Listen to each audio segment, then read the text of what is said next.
지금은 대학교 2학년을 마치고 잠시 휴학 중에 있는 제 딸이 있습니다. 그 아이가 초등학교 때 한 2학년 때인가요? 제가 무슨 말을 할 때마다 헐 이렇게 하는 거예요. 그래서 제가 아영아 헐이 뭐니? 그러니까 헐 이러더라고요. 오늘 설교 제목은 헐 스토리가 아니고 헐 스토리입니다. 2022년 5월 15일에 출간된 시집 그녀를 그리다가 있습니다. 한번 보여주시겠습니까? 박상천 시인이 갑자기 세상을 떠난 아내에 대한 그리움을 담은 시들을 모은 책입니다. 약 40여 편의 시가 담겨져 있습니다. 시인은 자기의 인생에서 어느 날 느닷없이 생각지도 못한 어둠 속에 버려지는 일을 겪었다고 합니다. 아내와의 사별이 그랬다는 것입니다. 갑자기 아내를 떠나보는 시인은 의미 없는 시간의 한 구석에 자기가 버려져 있다는 것을 깊이 느꼈다고 합니다. 아내의 부재는, 아내의 없음은 모든 것에서 찾아왔다고 합니다.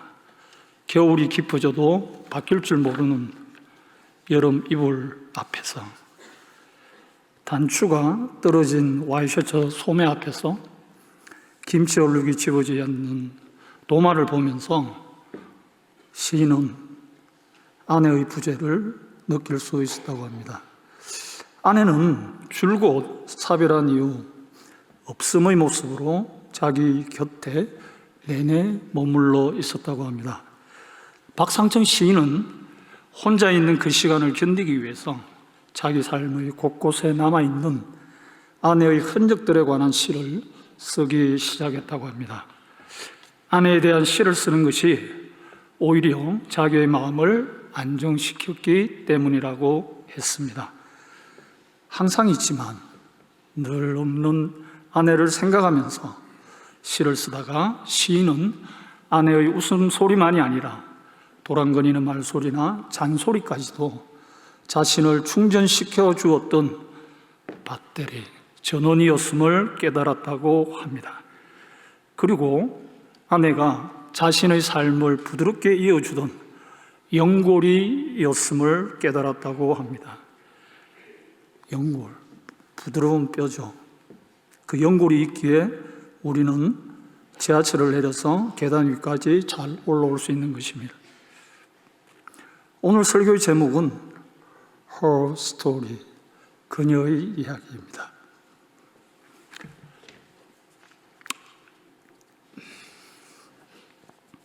저희 아내는 지난해 12월 24일 새벽 4시경 잠자는 중에 하나님의 부르심을 받았습니다. 박상천 시인처럼 저는 어둠 속에 혼자 내버려지는 느낌을 받았습니다. 이제 앞으로는 의미 없는 시간의 한 구석에 나도 버려진 것처럼 살아갈 수도 있겠다는 생각을 하게 되었습니다. 저도 박상천 시인처럼 혼자 있는 시간을 견디기 위해 저희 삶의 자리 곳곳에 흔적으로 남아있는 아내의 모습을 생각하기 시작했습니다.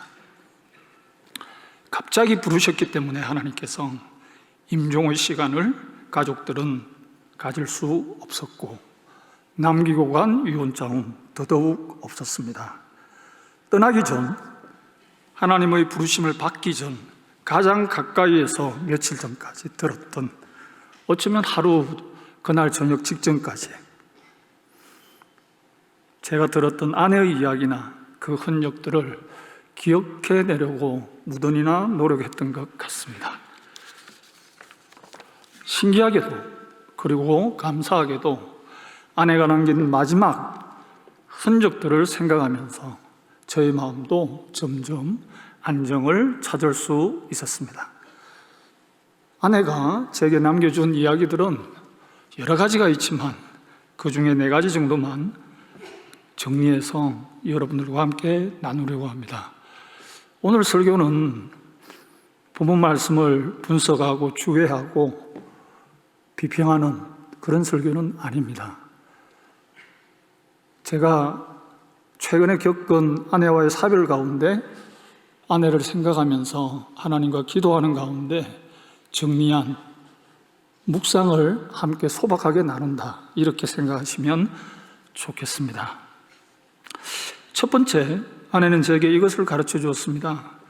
죽음은 삶이나 생명의 마지막이나 끝이 아니라 최종적인 치유라는 것을 가르쳐 주었습니다. 그리스도인들에게 있어서 죽음이란 살아가는 삶의 끝도 아니고 우리가 앞으로도 계속 살아가고자 하는 생명의 마지막도 아니라는 것입니다. 더구나 당사자가 큰 병을 지니고 살았던 사람이었을 경우 그것은 죽음이란 그에게 하나님이 주시는 특별한 선물이고 최종적인 치유라는 것입니다. 파이널 힐링입니다. 아내는 3년 반 전 가슴 한쪽에 악성 종양이 있다는 것을 선고받았고 수술을 2번이나 했었고 15번에 걸친 항암 치료를 받았습니다. 방사능 치료도 10회에 걸쳐서 받았던 것으로 기억합니다.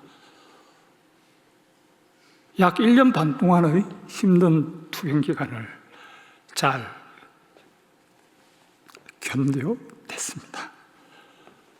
많은 분들의 기도 덕분에 6개월마다 다시 재발방지 프로그램에 참여하면서 또 6개월을 보내고 이제 내일 모레면 3년 반이 되는 그 시점을 바라보면서 앞으로 1년 반 정도만 함께 기도하면서 수고하자는 이야기를 했던 것을 기억합니다. 미국에 살고 있는 제 아내의 동생인 처제가 언니의 부고 소식을 지인들에게 전했습니다. 그 지인 중 한 분이 신실한 그리스도인인 할머님이셨는데 그분이 저희 처제에게 카톡으로 위로의 글을 보냈습니다. 그리고 그 글은 제게도 전달이 되었는데요. 그 신실한 크리스천 할머님의 카톡 내용은 이런 것이었습니다.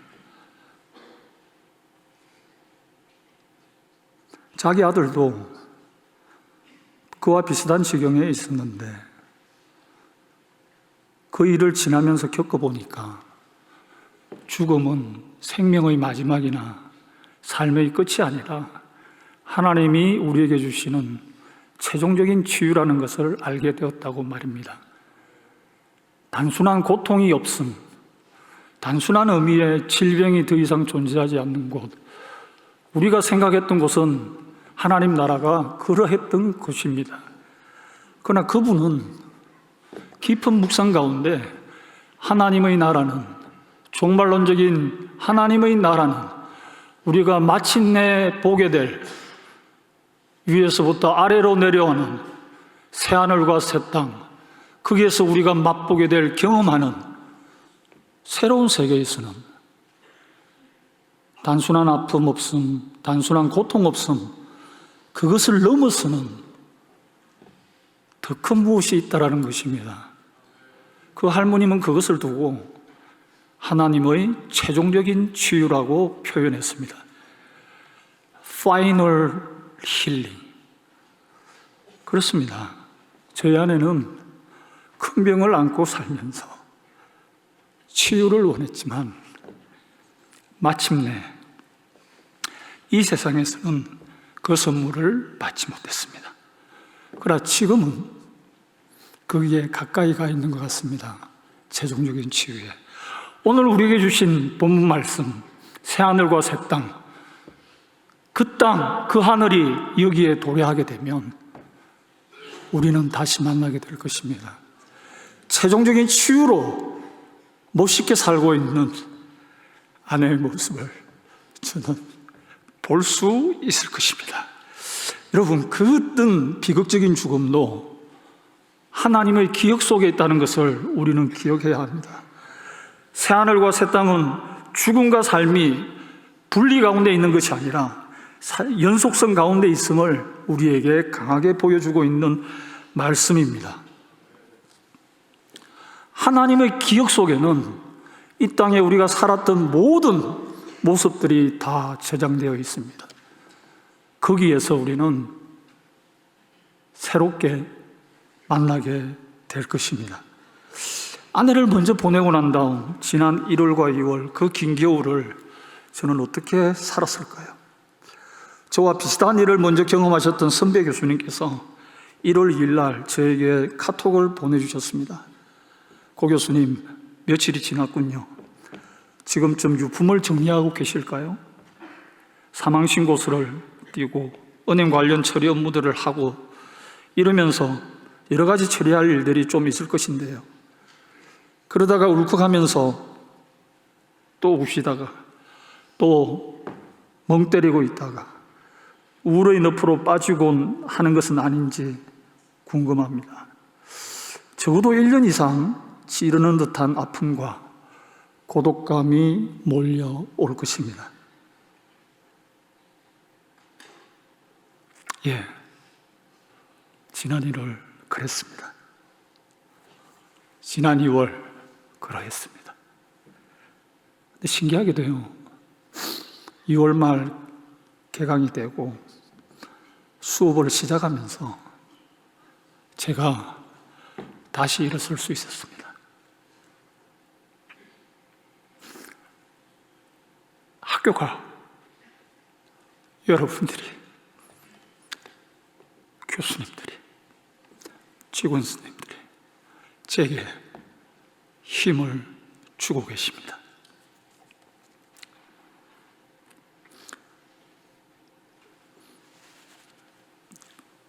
아내에게 제가 마지막 남긴 말은 이런 것이었습니다. 장례식장 3일째 되는 날 이른 아침에 벽제 성화원으로 갔습니다. 유가족들이 가장 많이 운다고 하는 관이 화구로 들어갈 때의 그 모습입니다. 가장 많이 울죠. 장모님도 많이 우셨고 사랑하는 제 외동딸도 많이 울었습니다. 딸을 품에 안고 마지막 화구 안으로 들어가는 아내의 마지막 모습을 보면서 저는 이렇게 이야기했습니다. 샬롬. 조금 천천히 들어가거든요. 슬로비도입니다. 네. 천천히 들어가요. 샬롬. 제 목소리는 점점 커졌습니다. 샬롬. 샬롬. 샬롬. 샬롬. 7번을 외쳤던 것 같습니다. 어쩌면 그 말은 새하늘과 새 땅에서 우리가 맛보게 될 모든 그리스도인들이 경험하게 될 그것이 아니었을까요?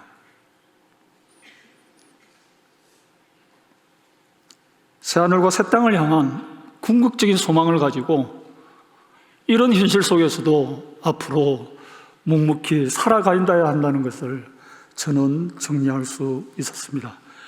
두 번째 이야기입니다. 아내는 떠나기 전 며칠 전부터 저한테 구약 성경에 나타나는 두 사람에 대해서 질문했습니다. 므낫세 왕이 누구냐? 요시야 왕은 누군지 자기에게 자세히 가르쳐 달라고 했습니다. 아내의 머릿속을 자꾸 맴돌았던 두 사람의 이야기입니다. 므낫세 왕은 악한 왕이었고 요시야 왕은 우리가 잘 아는 대로 선한 왕이었습니다. 므낫세 왕은 우상 숭배를 절개했던 왕이었고 요시야 왕은 성전 수리 중 하나님의 율법을 발견하고 종교개혁을 다시 일으켰던 선왕이었습니다. 므낫세 왕은 아수르의 지배를 받았고 복종했고 우상 숭배를 장려했고, 반면에 요시야 왕은 아수르의 통치를 거부했고 우상을 철폐했고 하나님의 율법을 재발견하고 그 말씀을 두 높이 세웠고 말씀에 순종하기를 온 백성들에게 가르쳤습니다. 본인 또한 실천했고요. 구역학자인 김진명 교수님께 이 이야기에 대해서 물었습니다. 왜 아내가 그런 이야기를 했을까요?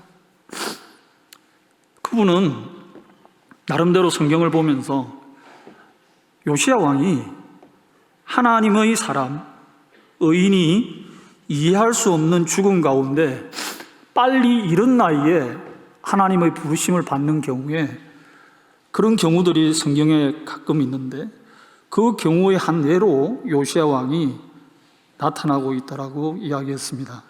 찾아보니까 진짜 39살의 젊은 나이에 요시야 왕은 하나님의 부르심을 받았습니다. 상대적으로 악한 왕이었던 므낫세 왕은 더 많은 세월을 보냈지요. 12살에 왕이 되어서 55년을 통치했다고 합니다.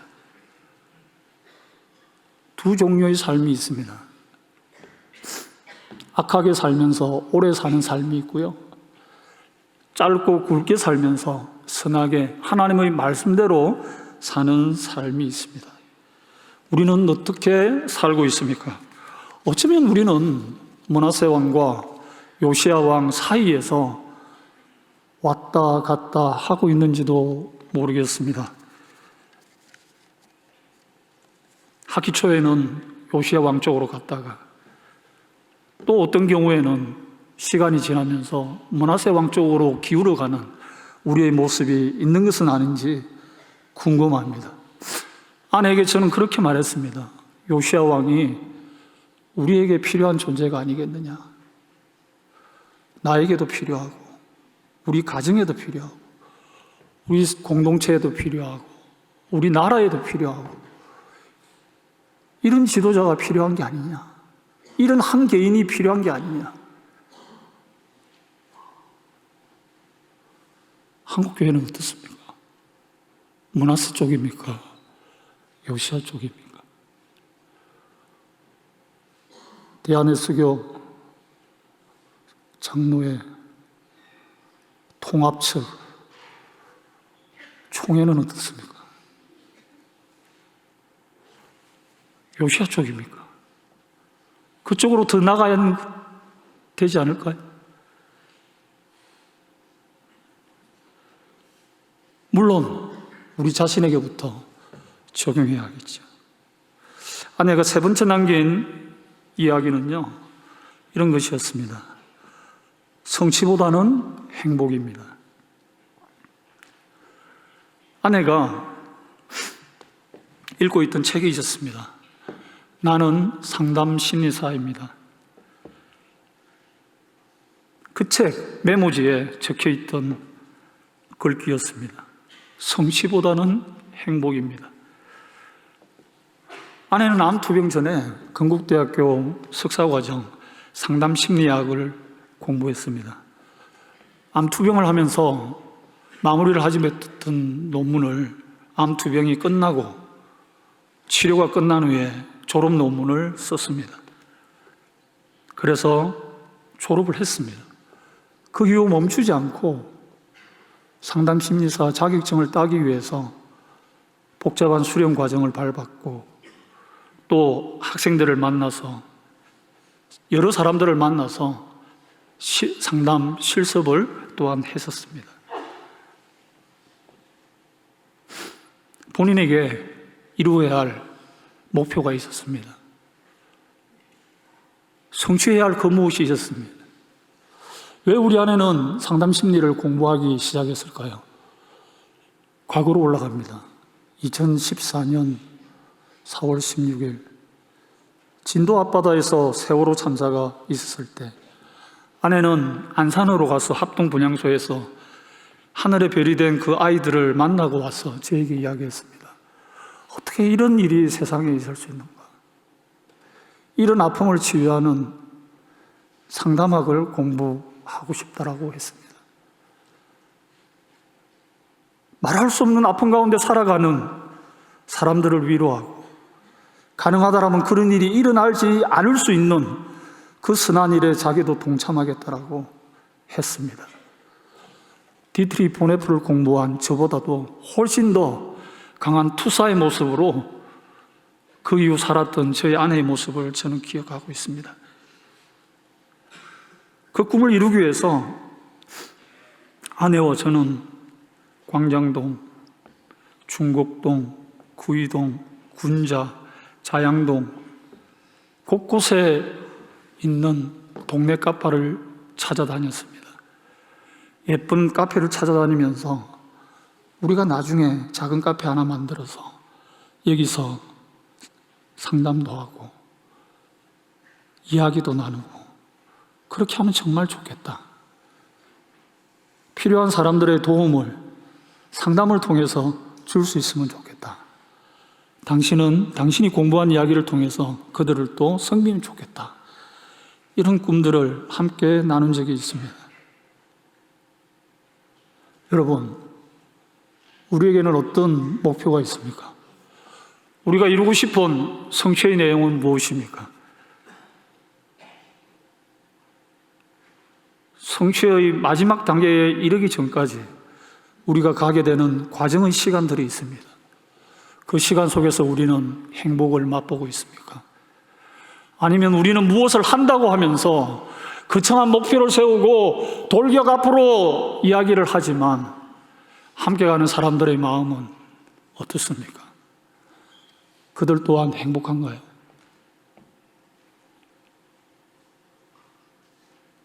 혹시 따라가지 못해서 처지고 있는 사람은 없는지요? 나의 성취 동기가 한 사람의 마음을 불편하게 한다면 그것을 살펴보는 여유도 우리에게는 있어야 할 것입니다. 성취, 그 결과에 집착하면서 과정의 행복을 놓치는 어리석음이 우리에게 없기를 바랍니다. 불편을 야기시키는 공동체가 나타났을 때 그것이 혹 나의 지나친 성취 동기 때문에 그런 것은 아닌지 반성하는 여유가 우리에게 필요하지 않을까요? 마지막 이야기입니다. 제가 설교를 55분에는 마쳐야 되거든요. 열심히 노력하면 가능할 것 같습니다. 마지막 아내는 저에게 이런 이야기를 던져주었습니다. 내가 엄마를 지켜줄 거야. 내가 엄마를 지켜줄게. 이때 엄마는 장모님이 되겠죠. 저에게 있어서는. 아내가 부르심을 받기 3일 전에 처가를 방문했습니다. 서울에 있기 때문에 충분히 왔다 갔다 할 수 있죠. 하루 만에. 보통 하루 코스로 많이 다녀왔는데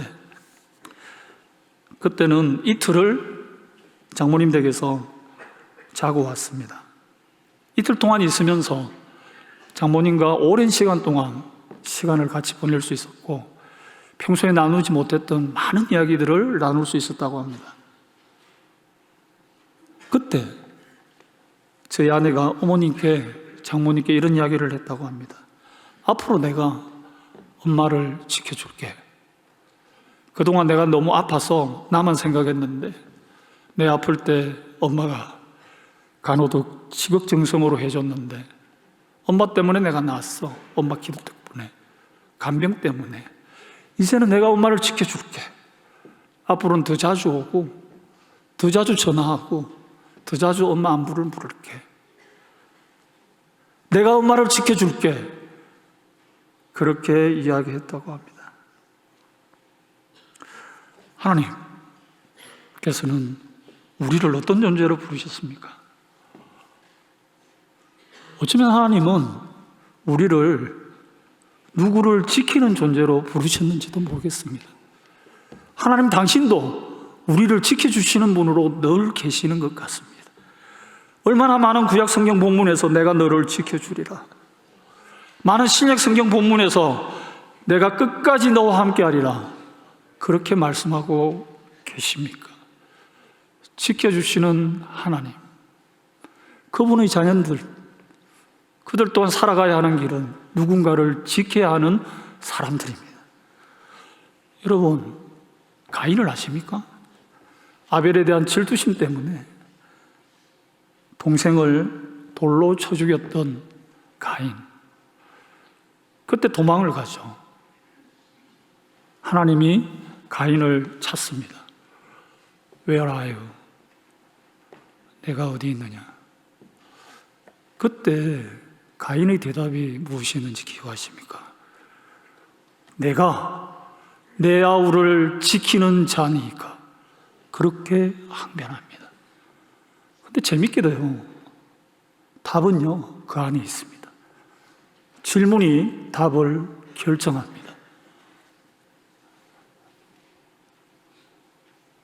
가인은 아벨을 지켜야 하는 자였습니다.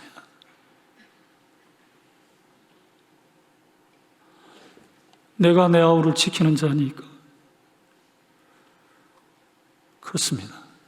우리는 아벨을 지키면서 살아가야 합니다. 여러분들이 지켜야 할 사람들이 누구입니까?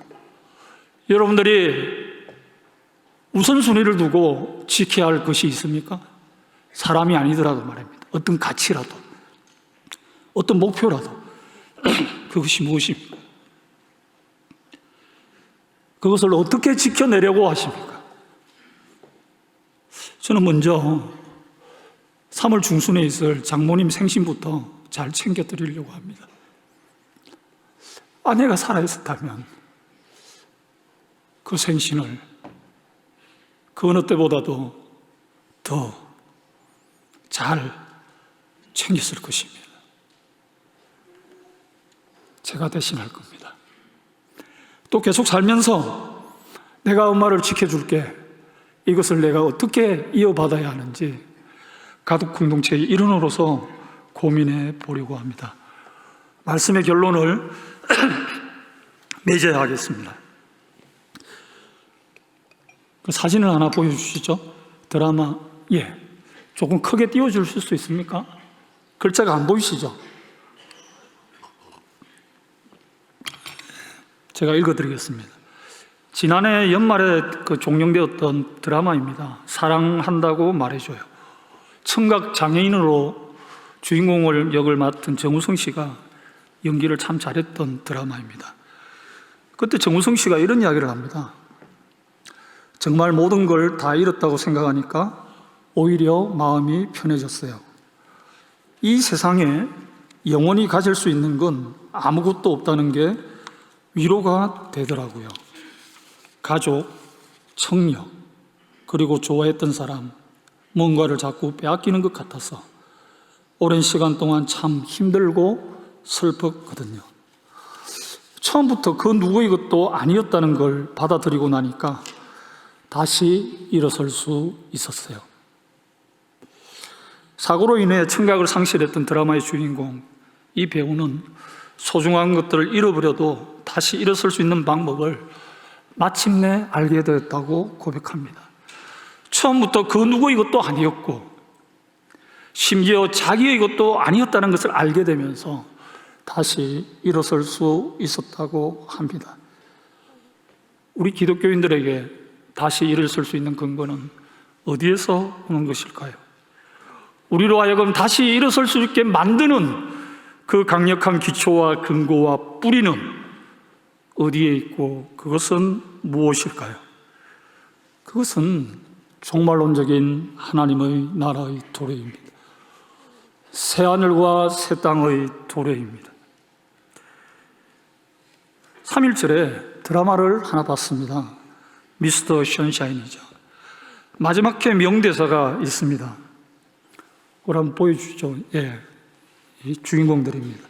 여자 주인공 2명이 맹활약을 하시죠. 저기서 마지막 대사가 이런 겁니다.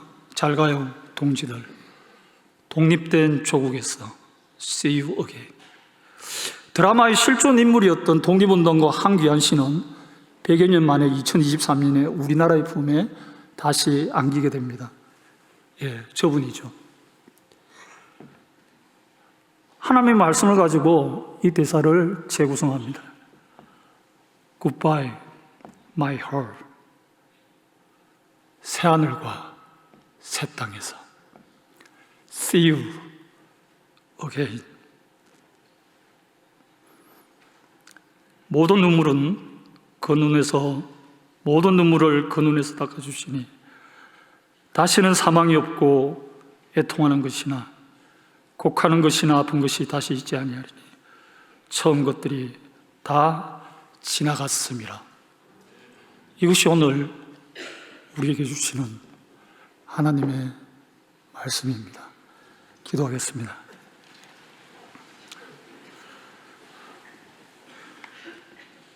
하나님, 우리의 삶에 큰 선물들을 주셨던 것을 기억합니다. 그러나 하나님께서 그 선물과 함께 하신다는 그 하나님의 깊은 뜻을 저희가 모두 헤아리지는 못하지만 믿음 가운데 받아들여야 하는 순간들도 있다는 것을 깨닫게 하여 주셔서 감사합니다. 새하늘과 새 땅, 그 나라의 도래를 믿으면서 이 학교에서 학생들과 함께, 교수님들과 함께, 직원 선생님들과 함께 더 열심히 살아가는 저와 장신공동체 모든 권속들이 되게 하여 주시옵소서. 예수님의 이름으로 기도합니다.